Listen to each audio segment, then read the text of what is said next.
Shinichi, calm down.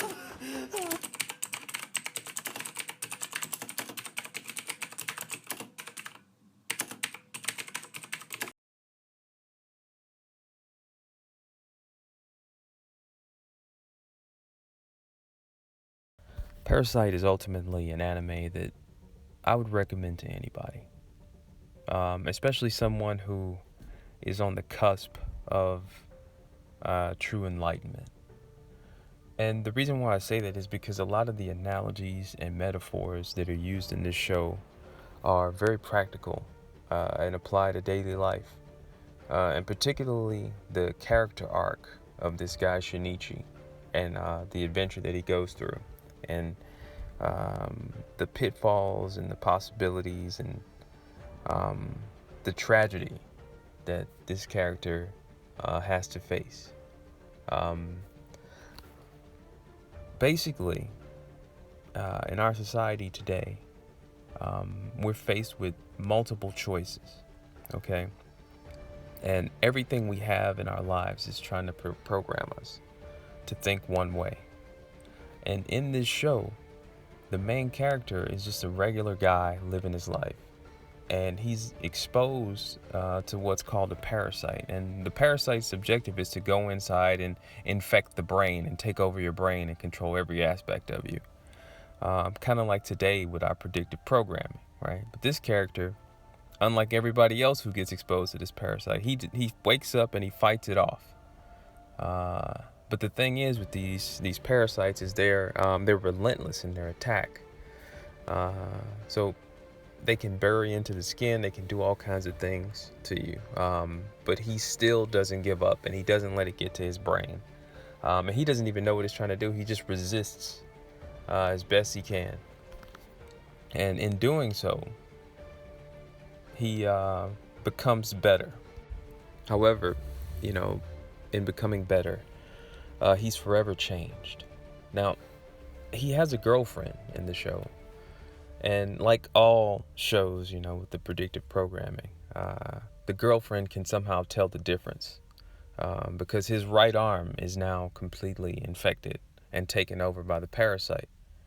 However, Shinichi, still being who he is, manages to control the parasite. And he makes a deal with it where he works with it to achieve life, essentially. Now, he undergoes like a drastic personality change. He's no longer demurred. He's made stronger mentally as well as physically by, resisting the parasite. And despite this, and there being a very visible change in his personality where he's made stronger,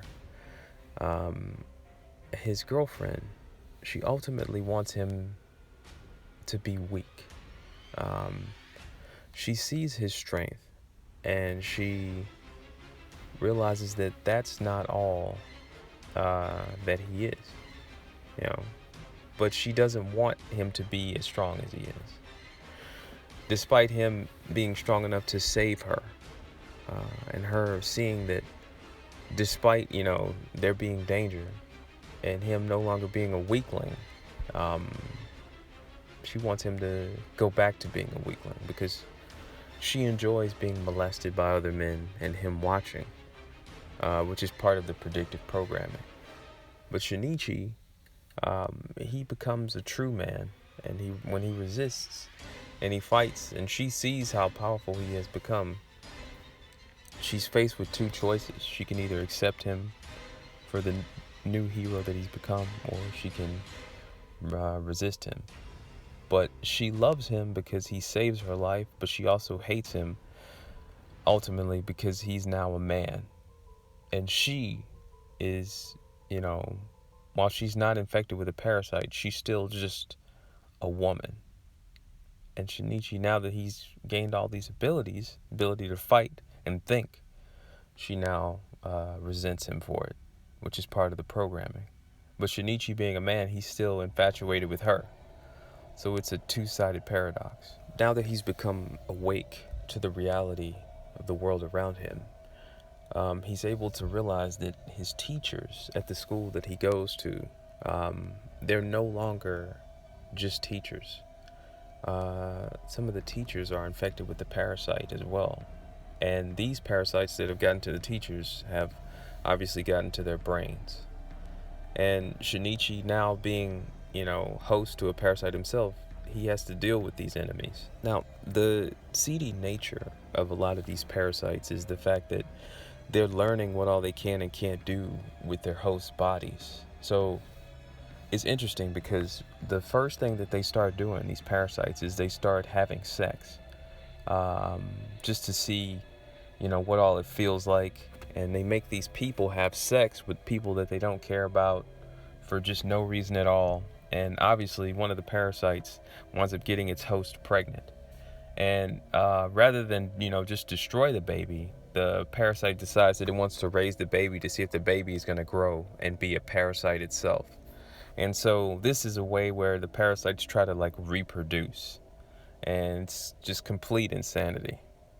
Now, because, the main character, Shinichi, is awake to the fact that, some of his teachers are actually parasites,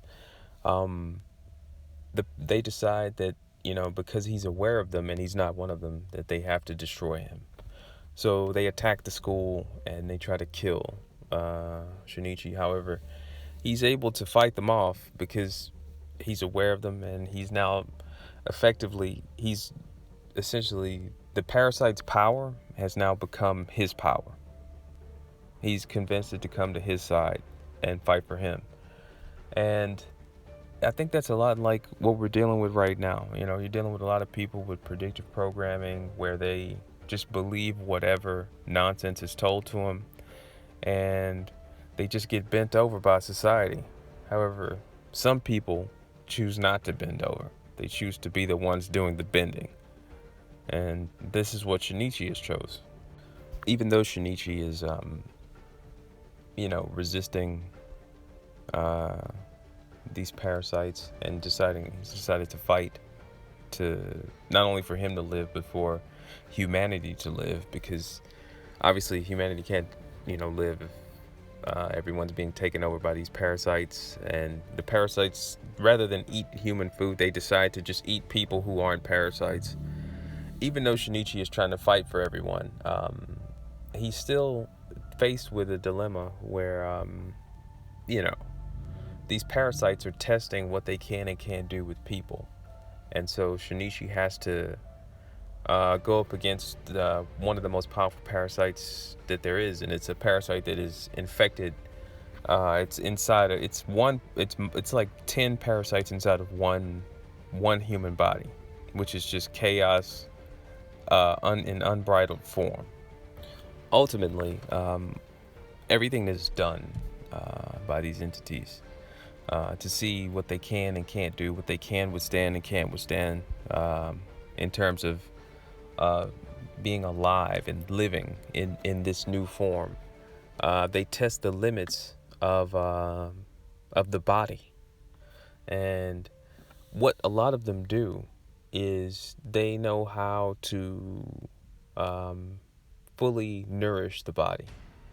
And rather than them eating foods to do it, they decide that the best source for nourishment is just people themselves.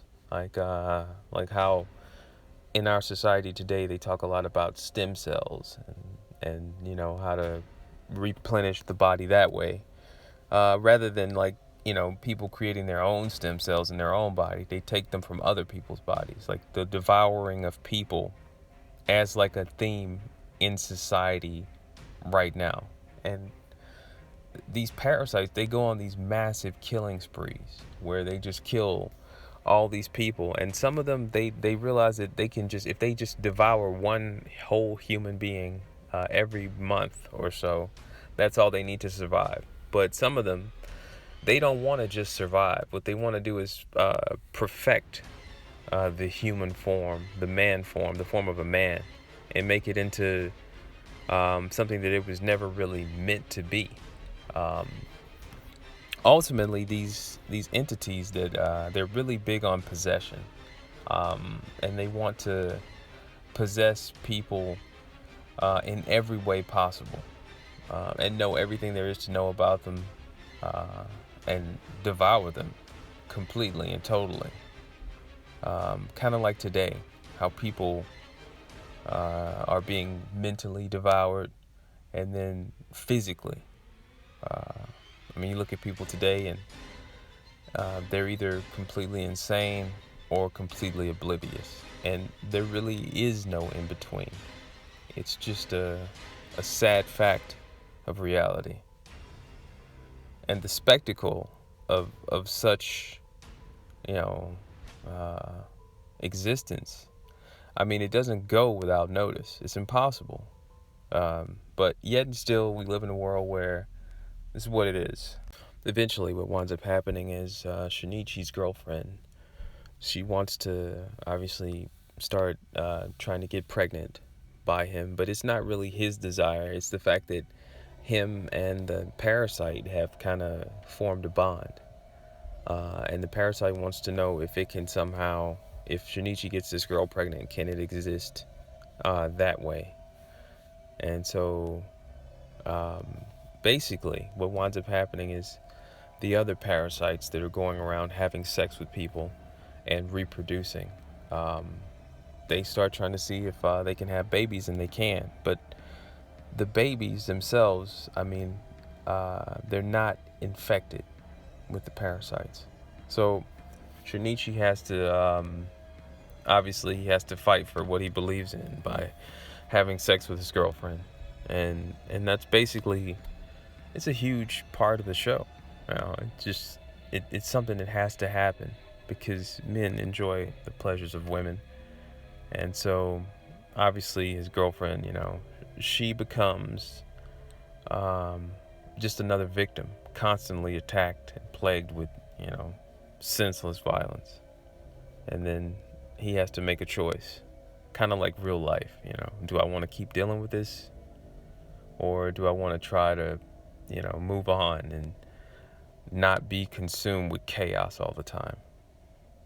It's my belief that this show is a very accurate representation of reality. You have people who are infected with, well, what we'll call them is parasites, and then you have people who have, you know, not been infected with parasites, and you have people who are aware of the parasites, essentially. Kind of like Shinichi.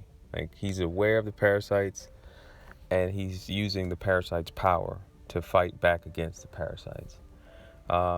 But the thing is, in everyday life, these entities are real. Their desire to change people into what they want, into a more accurate representation of what they believe men and women should be, is the overarching theme of the show, which is why it correlates so well with reality. I believe that as men, we're really the only things that can fight against these parasites. And how they enter the brain is not through like a gelatinous bug type creature. It's through your phone, it's through your TV, it's through your computer. And you have to take extra heed to guard your mind, because they are watching. And if you notice, if you look at your phone and your computer, there's an iris on it. There's multiple eyes watching at all times. So you have to be wise in how you handle your dealings and how you deal with life. And that's why I think that, you know, this show should be watched.